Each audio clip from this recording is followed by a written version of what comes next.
우리나라도 마찬가지입니다. 우리나라도 3,500억 달러를 그냥 투자할 겁니다. 그 다음에 그 말도 많고 탈도 많았던 대미투자특별법을 3월 9일까지는 처리할 겁니다. 이렇게 이야기를 하는데 일본하고 내용은 똑같은데 뉘앙스는 좀 다른 게 있을 수도 있는 것 같아요. 일본 입장에서는 오히려 흔쾌하게 이참에 미일 동맹을 강화하겠습니다. 이런 그 뉘앙스가 느껴지는데 우리나라는 과연 그런가? 오히려 괜히 합의 수정하려다가 더 큰 비용 들 것 같으니까 그냥 그러니까 3,500억 불 그냥 내겠습니다. 이러는 거 아닌가?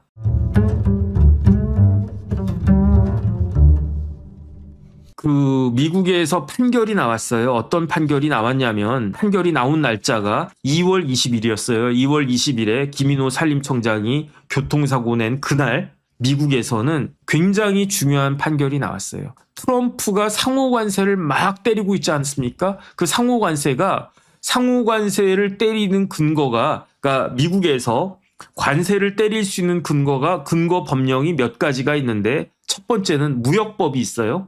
무역법에 외국의 불공정 행위에 대응하는 규정이 301조인데 외국에서 예컨대 우리나라에서 중국이라고 합시다. 덤핑을 갖다가 친단 말이에요.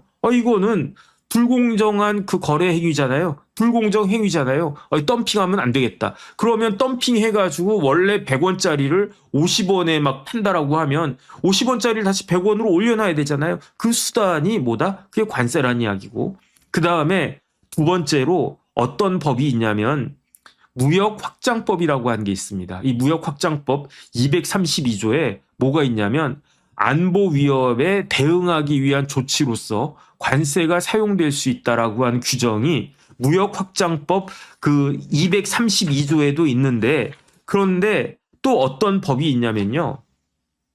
국제 비상경제 권한법이라고 있대요. 이게 영어로 하면 인터내셔널 국제 이코노믹 이머전시 파워스 액트.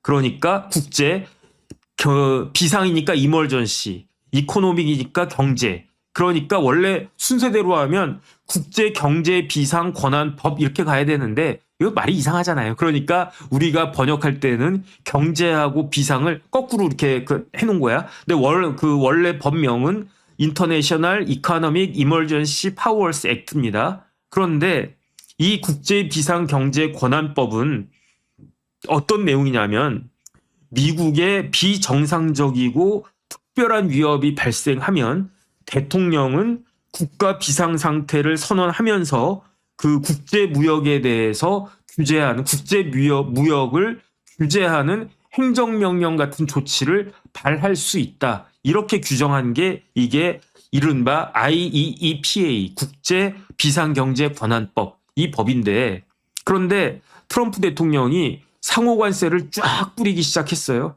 우리나라는 너무너무 억울합니다. 왜 우리나라가 억울하냐면 FTA란 말이에요. 우리나라하고 미국은요. FTA를 맺었어요. 그 FTA가 언제 맺어졌습니까? 노무현 대통령 때부터 막 그 협상이 되기 시작해가지고 아마 이명박 대통령 때부터 이게 진행이 됐을 거예요. FTA의 가장 큰 수혜자가 대한민국이잖아요.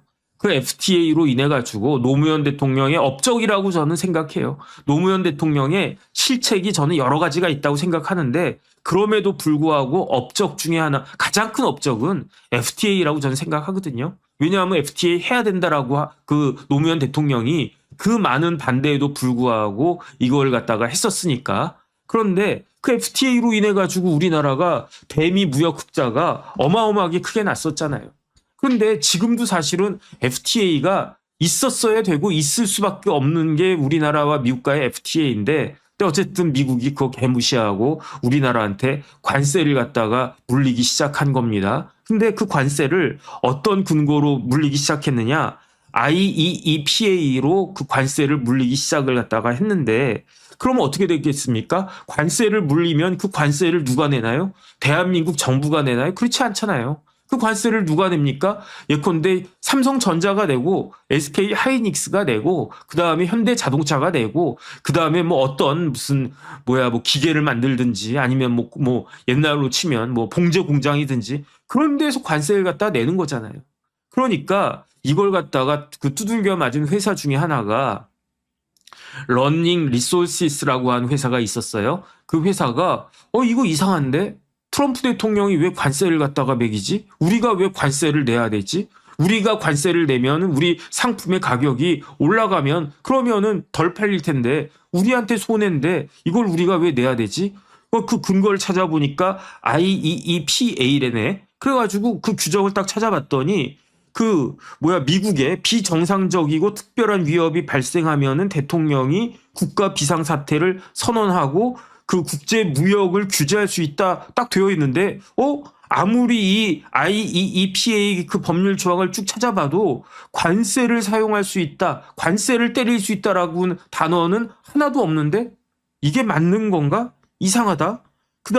그래가지고 이 러닝 리소시스라고 한 회사가 그 트럼프 정부를 상대로 해가지고 소송을 제기한 게 그게 언제냐? 작년 6월 17일이었어요.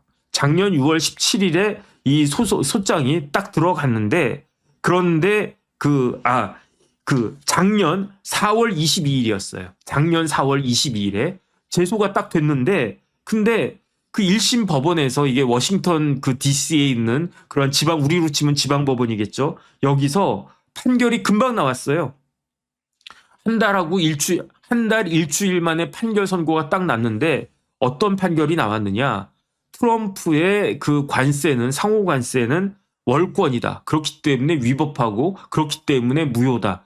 이 판결이 딱 나온 거예요. 작년에. 작년 5월 29일에.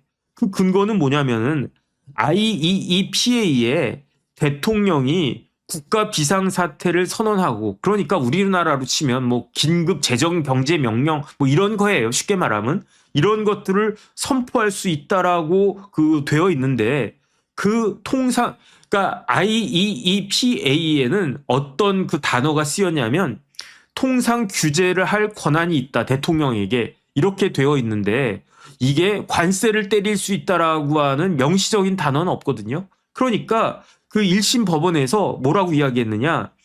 통상 규제 권한과 세금 부과 권한은 별개다. 그런데 세금 부과 권한 중에 어떤 세금도 포함됩니까? 일반 내국세는 당연히 포함되겠지만 관세도 해외 업체에 부과하는 관세도 당연히 그 세금 부과 권한에 포함되는 것이다. 그렇기 때문에 그 트럼프 대통령은 과세권이 없는데 다른 여러 가지 조치들을 갖다 할 수 있겠죠. 그러니까 쉽게 말하면 중국 같은 나라에서 덤핑을 친단 말이에요. 그러면은 이 덤핑 관련해서 무역법이나 무역확장법이나 이런 걸 통해 가지고 관세를 매길 수도 있는데 IEEPA 관련해 가지고는 관세를 때릴 수 없다는 거예요. 뭐는 할 수 있다? 다 관세 외에 다른 방법으로 중국이 수출하는 것을 중국이 미국으로 수출하고 미국이 중국으로부터 수입하는 것을 규제할 수 있는 권한은 가지고 있지만 그 권한 중에 관세를 때릴 수 있는 권한은 없다는 거예요. 왜 그렇습니까? 그때 제가 뭐라고 말씀을 드렸냐면 토요일에 영국의 전통은 뭐다? 그걸 떠나서 대통령은 고사하고 그 옛날에 16세기, 17세기에 그때에도 임금님도 함부로 그 국민들한테, 백성들한테 세금을 매길 수가 없다. 이게 영국의 전통이고 그 영국의 전통이 그 미국으로 넘어가가지고 그게 지금 이거 아니겠습니까? 그러니까 미국 헌법에는요, 명확하게 나와 있어요. 어떻게 나와 있느냐? 일반 국민들한테 과세할 수 있는 권한은 어디에 있다? 대통령한테 있다? 아니 국왕한테도 없는데 무슨 대통령이냐고요. 이 권한은 오로지 의회한테밖에 없다. 근데 트럼프가 IEEPA를 막 이렇게 이야기하는 것은 이 과세권이 미국 의회한테 있다라고 하는 헌법상의 기본 원칙에 정면으로 반하는 것이다. 그러니까 이것은 위법한 것이다. 어떠한 그 과세권도 그 IEEPA는 대통령에게 어떠한 과세권도 부여하지 않았고 그 다음에 대통령이 과세하려면 반드시 의회에 승인이 있어야 된다. 그 다음에 트럼프가 IEEPA를 통해 가지고 과세한 게 관세를 때리고 한 게 그 어떤 대통령도 트럼프 이전에 그 수많은 대통령 중에 그 어느 누구도 이런 행동을 한 적이 없다. 이런 행정명령을 내린 적이 없다. 그러니까 위법하다. 이렇게 해가지고 1심 판결이 딱 떨어진 겁니다. 그다음에 이제 뭐 다른 또 그 법원에서도 또 판결이 또 이렇게 딱 떨어지고. 그러니까 제가 봤을 때는요. 트럼프는 알았을 거예요. 뭘 알았겠는가? 이제 대법원에서 판결이 선고가 될 텐데 그래도 그 대법원 판결에서 내가 질 확률이 더 높을 것이다라고 한 것을 트럼프는 알고 있었을 거예요. 왜냐하면 1심 그다음에 뭐 또 다른 법원 무슨 무역법원인가 어떤 특별법원 이런 데에서 다 트럼프의 행정명령은 위법한 것이다라고 판결이 다 나왔었으니까 대법원에서 이게 바뀔까 기대는 했었을 거예요. 왜냐하면 미국의 대법관이 9명이 있는데 이 9명의 대법관이 종신직이란 말이에요. 그런데 제가 알고 있기로는 그 9명의 대법관 중에 3명을 트럼프 대통령이 임명을 했어요. 언제? 트럼프 일기 때.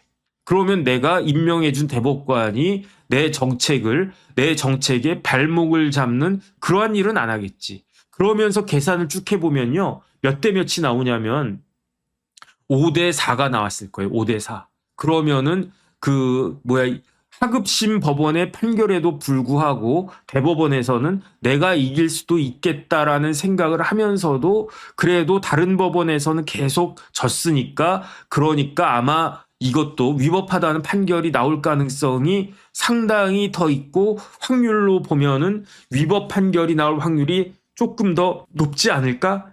이러한 불안한 마음은 있었을 것 같고 그러니까 아마 트럼프는 대법원에서 판결이 본인에게 유리하지 않은 판결이 나왔을 걸 생각하고 거기에 대해서 준비를 착착착 하고 있었을 것이고 그 중에 하나가 뭐다? 우리나라를 그냥 쥐잡듯이 했잖아요. 그러면서 야 대한민국 상호관세 높여. 왜?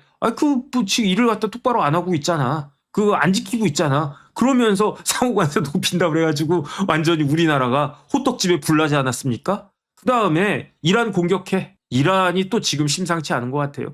몇 가지 조치를 갖다가 딱딱딱 하고 그리고 난 다음에 어떻게 했습니까? 2월 20일에 대법원에서 판결이 딱 나오니까 에이씨 설마 했는데 진짜 이것들이 그러면서 어떻게 했습니까?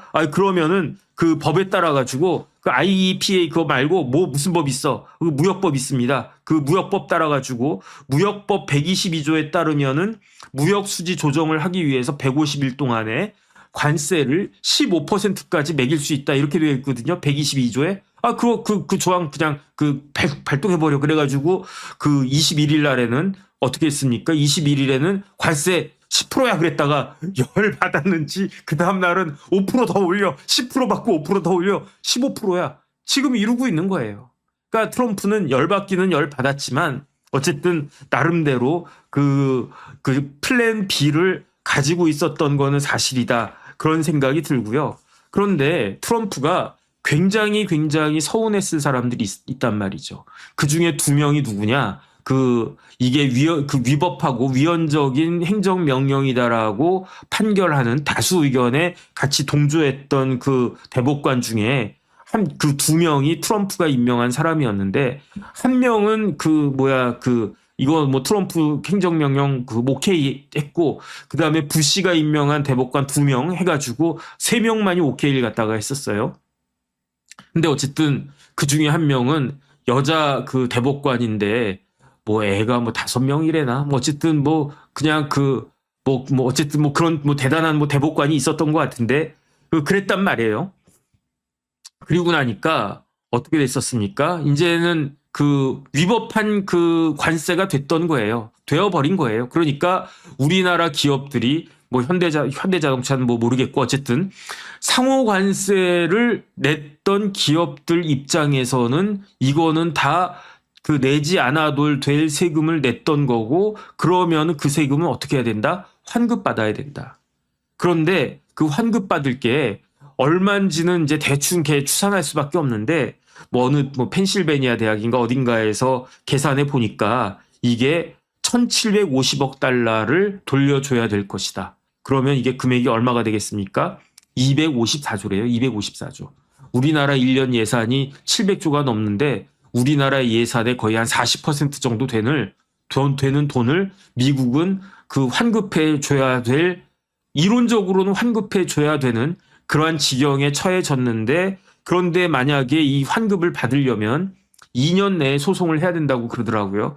그럼 또 변호사들만 좋아져 논았나? 야, 소송이 250조짜리 소송이 빵 하고 터진 거야. 야, 그러면 미국 변호사님들 진짜 좋겠네. 근데 과연 소송을 할 수 있는 그러한 그 배짱 있는 기업들이 미국 정부, 그것도 트럼프 정부를 상대로 해가지고 세금 돌려달라고 그 소송할 수 있는 기업들이 얼마나 될까? 더군다나 외국 기업들이 그런 생각이 들고요. 그 다음에 소송을 제기해도 이길 수 있을까? 왜냐하면 미국 정부에서는요, 이러한 논리를 내세우고 있대요. 어떤 논리를 내세우고 있냐면은 관세는 소비자한테 전가된 거 아니냐. 그러니까 예컨대 제가 이 볼펜을 샀단 말이에요. 이 볼펜이 100원짜리였는데 트럼프가 관세를 때림으로 인해 가지고 150원이 됐어요. 그럼 제가 이 그 볼펜을 100원 주고 샀던 걸 150원 주고 샀단 말이죠. 그러면 이 볼펜을 갖다가 팔았던 수입해서 팔았던 그 기업 아니지 수출해서 팔았던 그 기업 입장에서는 손해 본 겁니까?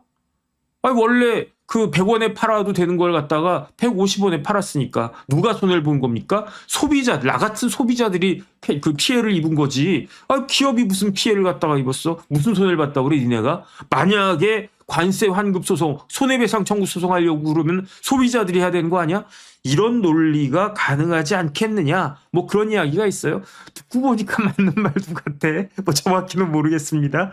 그러니까 소송한다고 한들 꼭 이긴다라고 하는 100% 보장은 없지 않겠는가? 이런 이야기도 있는데, 근데 뭐 변호사 입장에서는 이기든 지든 간에 그 뭐 변호사 비용은 돌려주지 않는 거니까, 그러니까 변호사들한테는 아주 큰 시장을 우리 트럼프 대통령님께서 열어주신 거 아닌가 그런 생각이 들고요.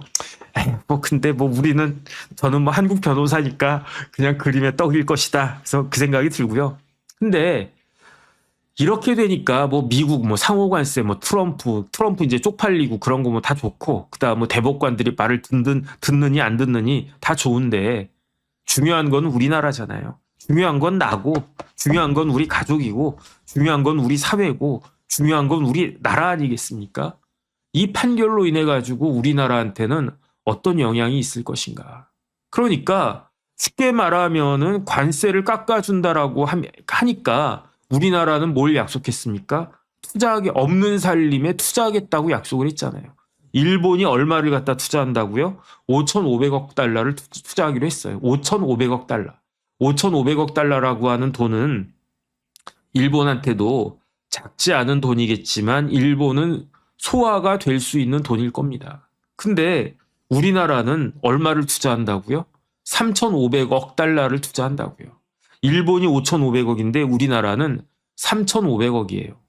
3,500억이라고 한 숫자가 어떻게 나왔는지 나중에 반드시 규명되어야 할 것으로 저는 생각합니다. 왜냐하면 우리나라가 일본 경제의 몇 %라고요? 우리나라하고 일본하고 사이즈가 똑같다라고 치면, 사이즈가 우리나라하고 일본하고 1인당 GDP가 똑같다고 이제 뭐 해도 될 것 같습니다. 그러면은 우리나라 경제보다 일본 경제는 몇 %가 큰 것인가? 우리나라 인구 5천만이잖아요. 일본 인구 얼마입니까? 한 1억 2천만 정도 되지 않습니까? 그러면은 일본은 우리나라보다 2.5배 정도 사이즈가 크다고 봐야 돼요.